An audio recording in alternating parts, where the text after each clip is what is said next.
आज हम लोग बात करेंगे बजट डेफिसिट, बजट घाटा। ये क्या होता है और कितने प्रकार का होता है। साथ ही साथ हम लोग बात करेंगे implication of budget deficit, budget घाटे का क्या महत्व होता है। Budget deficit equals to E minus R, where E क्या है, expenditure, budget expenditure and R is budget receipt. जब budget expenditure is greater than budget receipt या बजट रेवेन्यू, तो उस स्थिति को हम कहते हैं बजट घाटा। बजट में घाटा सरकार के कब होगा, जब सरकार का एक्सपेंडिचर, सरकार का व्यय अधिक हो जाता है और सरकार की रिसिप्ट, प्राप्तियां कम होती हैं, तो इस स्थिति को हम कहते हैं बजट घाटा। हाँ बच्चों, कई बार क्या होता है कि budget receipt is same as budget expenditure. BR means budget receipt and BE for budget expenditure. अगर सरकार के एक्सपेंडिचर और सरकार का रेवेन्यू दोनों एक दूसरे के बराबर हो जाते हैं, तो उस स्थिति को कहा जाता है बैलेंस्ड बजट, संतुलित बजट। और संतुलित बजट को ही हम कहते हैं स्टेट ऑफ फिस्कल डिसिप्लिन, राजकोषीय या वित्तीय अनुशासन की दशा। वित्तीय अनुशासन या फिस्कल डिसिप्लिन से मतलब होता है कि सरकार के आय और सरकार के व्यय दोनों एक दूसरे के बराबर हो गए हैं, जिसे हम बैलेंस्ड बजट, संतुलित बजट या स्टेट ऑफ फिस्कल डिसिप्लिन के नाम से जानते हैं। कई बार ऐसा भी होता है कि budget receipt is not equal to budget expenditure. उस स्थिति को हम क्या कहते हैं, अनबैलेंस्ड बजट, असंतुलित बजट। ये जो अनबैलेंस्ड बजट होते हैं ये दो तरीके के होते हैं। कौन कौन से? एक ऐसा हो सकता है कि budget receipts are greater than budget expenditure, यानी सरकार को जो प्राप्तियां मिल रही हैं, जो सरकार की रेवेन्यू है वो ज़्यादा है और सरकार ने जो खर्च किया है वह कम है। इस स्थिति को हम नाम देते हैं सरप्लस बजट, आधिक्य बजट, सरप्लस बजट या आधिक्य बजट, या इसी को बचत का बजट के नाम से भी हम जानते हैं। दूसरी ओर क्या स्थिति हो सकती है, इसके अपोजिट, यानी कि budget receipts are less than budget expenditure, अर्थात जब सरकार के व्यय सरकार की प्राप्तियों की तुलना में ज़्यादा हो जाते हैं, तो इस स्थिति को हम नाम देते हैं डेफिसिट बजट, घाटे का बजट। और ये जो घाटे का बजट है, जो डेफिसिट बजट है, इसी को मुख्य रूप से कहा जाता है फिस्कल इनडिसिप्लिन। अभी हमने ऊपर एक टर्म यूज किया था जब बैलेंस्ड बजट था, तो उसको कहा गया था कि state of fiscal discipline. Fiscal discipline, राजकोषीय अनुशासन, उस स्थिति में आता है जब सरकार का खर्चा और सरकार की प्राप्तियां बराबर हो जाएं। अगर ये बराबर नहीं है, बराबर में खास कर क्या है कि अगर सरकार के खर्च ज़्यादा हैं और सरकार की प्राप्तियां कम है, तो इस स्थिति को हम डेफिसिट बजट या fiscal, state of fiscal indiscipline, वित्तीय गैर अनुशासन की स्थिति के नाम से जानते हैं।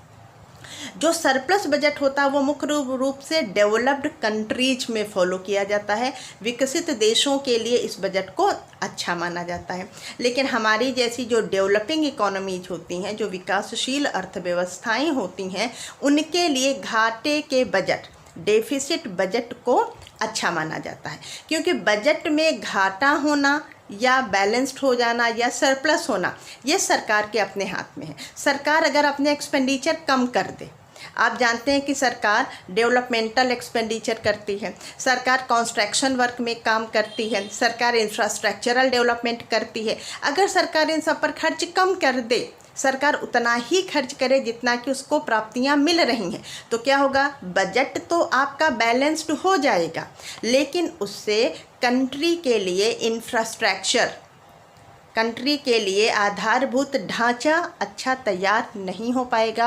और जिस देश के पास अच्छा इंफ्रास्ट्रक्चर नहीं होता है, अच्छा आधारभूत ढांचा नहीं होता है, अर्थात अच्छी रोड, अच्छी सड़कें, डैम, ब्रिज, ओवरब्रिज, इलेक्ट्रिसिटी, अच्छा ह्यूमन कैपिटल, अगर ये सारी चीज़ें जो कि इंफ्रास्ट्रक्चर कहलाती हैं, अगर ये अच्छी नहीं होंगी तो देश का विकास अच्छा नहीं होगा। इसलिए डेवलपिंग कंट्रीज के लिए ये माना जाता है कि वो डेफिसिट बजट को महत्व दें, ताकि वो अधिक से अधिक एक्सपेंडिचर करें अपने इंफ्रास्ट्रक्चरल डेवलपमेंट में, जैसे कि उन देशों के अंदर का इन्वेस्टमेंट बढ़े, और साथ ही साथ विदेशों से जो FDI आता है, फॉरेन डायरेक्ट इन्वेस्टमेंट आता है, उसका भी अमाउंट बढ़े और इन देशों का साइज ऑफ GDP बढ़े, इन देशों का विकास हो।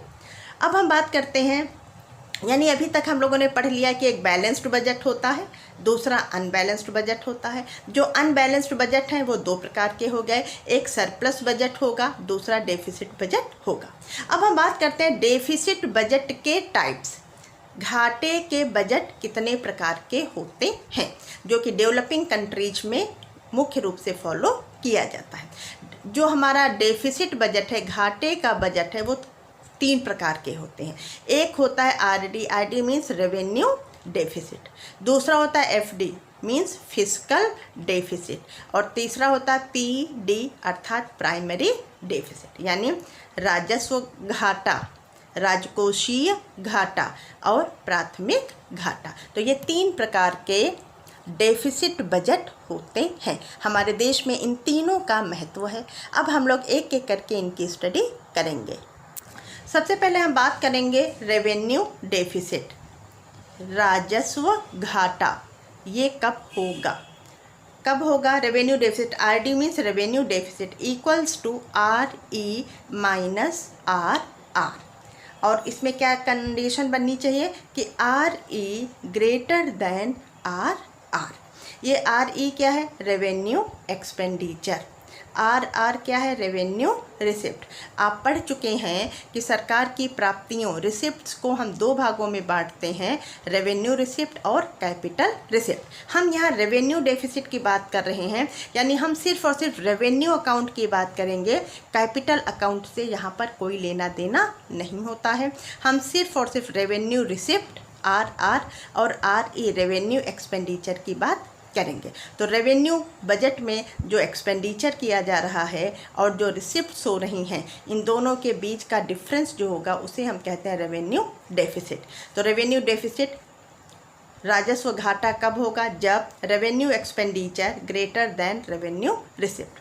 अब हम बात करते हैं कि इसका इम्प्लीकेशन यानी इसका महत्व क्या है। आखिर हम क्यों इस रेवेन्यू एक्सपेंडिचर की, रेवेन्यू डेफिसिट की बात कर रहे हैं? तो देखिए, रेवेन्यू डेफिसिट किस कंडीशन में होता है, कब होता है?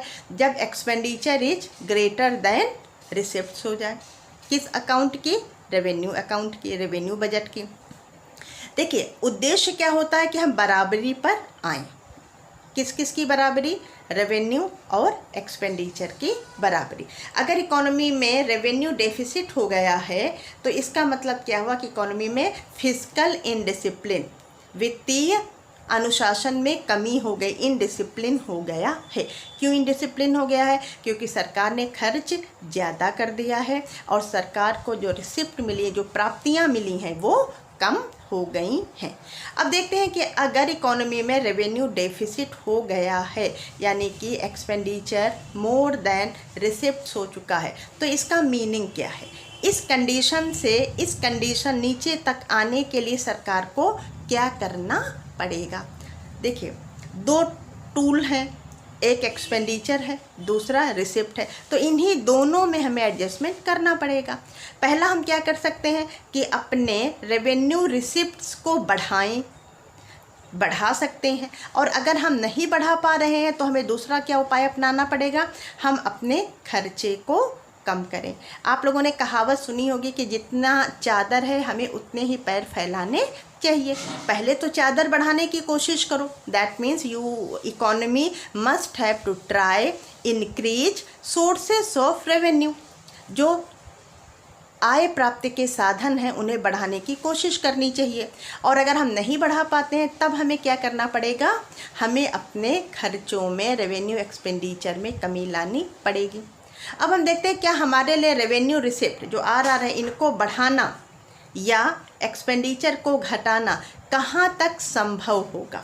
सबसे पहले हम बात करते हैं कि रेवेन्यू रिसिप्ट्स बढ़ाएं कैसे, यानी रेवेन्यू रिसिप्ट्स में क्या क्या आता है। एक आता है टैक्स रेवेन्यू और दूसरा हमारा होता है नॉन टैक्स इनकम या नॉन टैक्स रेवेन्यू।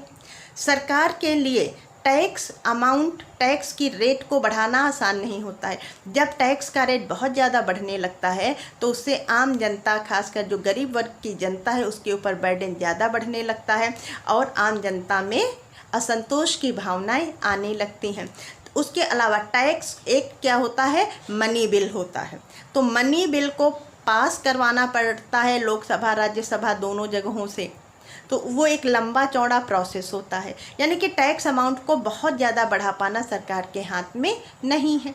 अब नॉन टैक्स की बात करते हैं। नॉन टैक्स में फ़ी, फाइन, स्ट्रीट, इस टाइप की चीज़ें होती हैं, या इनकम फ्रॉम PSU, इस तरीके की चीज़ें होती हैं। तो इनका अमाउंट हमारे देश में कोई बहुत ज़्यादा नहीं है, कुछ करप्शन की वजह से, कुछ और भी कारण हैं। कहने का मतलब ये है कि सरकार के लिए रिसिप्ट्स, प्राप्तियां या आमदनी को बढ़ा पाना बहुत ज़्यादा संभव नहीं है। तब सरकार को दूसरा टूल अपनाना पड़ेगा। वो क्या है कि एक्सपेंडिचर ज़्यादा है तो एक्सपेंडिचर को घटाएं। अब हमें देखना है कि रेवेन्यू एक्सपेंडिचर किया कहाँ कहाँ जा रहा है, तब तो हम घटाएंगे। कहाँ कहाँ हम करते हैं एक्सपेंडिचर? डिफेंस पर, इंटरेस्ट पेमेंट पर, सब्सिडी पर और वेज बिल। इन 4 जगहों पर मुख्य रूप से सरकार खर्च कर रही है रेवेन्यू अकाउंट से। अब देखिए, क्या डिफेंस पर किए गए खर्च को हम कम कर सकते हैं? अगर हम कम कर देंगे तो शायद हम हिंदुस्तान की बजाय पाकिस्तान, चीनिस्तान और पता नहीं क्या बन जाए। कहने का मतलब ये है कि चाइना और पाकिस्तान के साथ हमेशा LOC पर समस्याएं ही बनी रहती हैं। यानी कि हम डिफेंस के एक्सपेंडिचर पर कमी नहीं ला सकते हैं। दूसरा, इंटरेस्ट पेमेंट। क्या हम इंटरेस्ट पेमेंट कम कर सकते हैं? जो हमने पिछले वर्षों में पहले से उधार ले लिया है, उस उधार पर इंटरेस्ट देना हमारी मजबूरी है। इसमें भी सरकार कोई बहुत ज़्यादा कटौती नहीं कर सकती है। यानी कि ये जो 4 आइटम्स थे, इन 4 में से 2, डिफेंस और इंटरेस्ट पेमेंट, इनके एक्सपेंडिचर में कमी करना बहुत कठिन है। अब बचता क्या है? सब्सिडी और वेज बिल। इन दोनों में सरकार लगातार कटौती करने की कोशिश कर रही है। सरकार अपने कर्मचारियों की छटनी कर रही है, जिससे कि सरकार का वेज बिल जो है, जो मजदूरी भुगतान है, जो वेजेज एंड सैलरी सरकार को देनी पड़ रही हैं, उनमें सरकार कटौती लाने की कोशिश कर रही है। यानी कि सरकारी कर्मचारियों की संख्या में कमी लाने का सरकार पूरा प्रयास जारी रखे है, ताकि सरकार के खर्चे में कमी आ सके। अगला है हमारा सब्सिडी। सब्सिडी आर्थिक सहायता होती है। इसमें भी सरकार ने धीरे धीरे कटौती करना शुरू कर दिया है। आपको पता होगा कि पहले LPG कुकिंग गैस जो होता है उस पर बहुत ज़्यादा सब्सिडी मिलती थी। अब सरकार ने धीरे धीरे उसको समाप्त करने की ओर आगे कदम बढ़ा दिया है। उसके अलावा पहले गवर्नमेंट रिटायरमेंट पेंशन सारे कर्मचारियों को देती थी, अब उसमें भी सरकार ने तरह तरह से अपने अलग नियम बनाए हैं। कहने का मतलब ये है कि ऊपर वाले 2, that means defence and interest payment, इनमें कमी लाना संभव नहीं है। इसलिए सरकार सब्सिडी को घटा रही है और वेज बिल को घटाने का एफर्ट कर रही है। इस तरीके से सरकार अपने एक्सपेंडिचर को कम करके रिसिप्ट के बराबर, एक्सपेंडिचर इक्वल टू रिसिप्ट के बराबर लाने का प्रयास कर रही है। यही होता है। अच्छा, उसके अलावा अब हम देखते हैं कि अगर इकोनॉमी में रेवेन्यू डेफिसिट हो गया है तो उसका इकोनॉमी पर और क्या क्या प्रभाव पड़ेगा, उसका इम्प्लीकेशन महत्व, यानी कि उसका रिजल्ट क्या इकोनॉमी में देखने को मिलेगा। पहला रिजल्ट क्या मिलेगा? सब्सिडी घटेगी।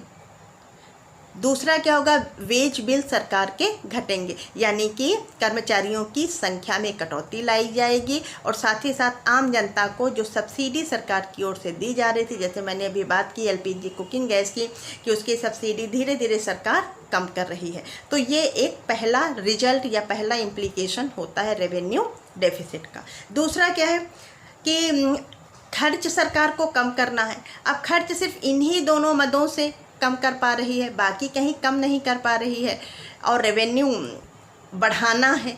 तो रेवेन्यू बढ़ाने के लिए, प्राप्तियां बढ़ाने के लिए सरकार और क्या क्या कर सकती है? प्राप्तियों को बढ़ाने के लिए अगर सरकार उधार लेती है तो बोरोइंग्स बढ़ने से सरकार के लिए लायबिलिटीज बढ़ जाएंगी। फ्यूचर में उसका इंटरेस्ट पेमेंट और प्रिंसिपल अमाउंट सबकी का बर्डन इकोनॉमी पर पड़ेगा। और अगर सरकार डिसइन्वेस्टमेंट करती है तो इससे भी सरकार की एसेट्स में कमी आने लगेगी, या जबकि ये दोनों तो हमारे कैपिटल अकाउंट के पार्ट माने जाते हैं। तो रेवेन्यू अकाउंट में गवर्नमेंट के पास यही दो मुख्य रूप से आइटम बचते हैं कि वो सब्सिडी को घटाए और वेज बिल में कमी लाने का एफर्ट करे, जो कि सरकार लगातार कर रही है।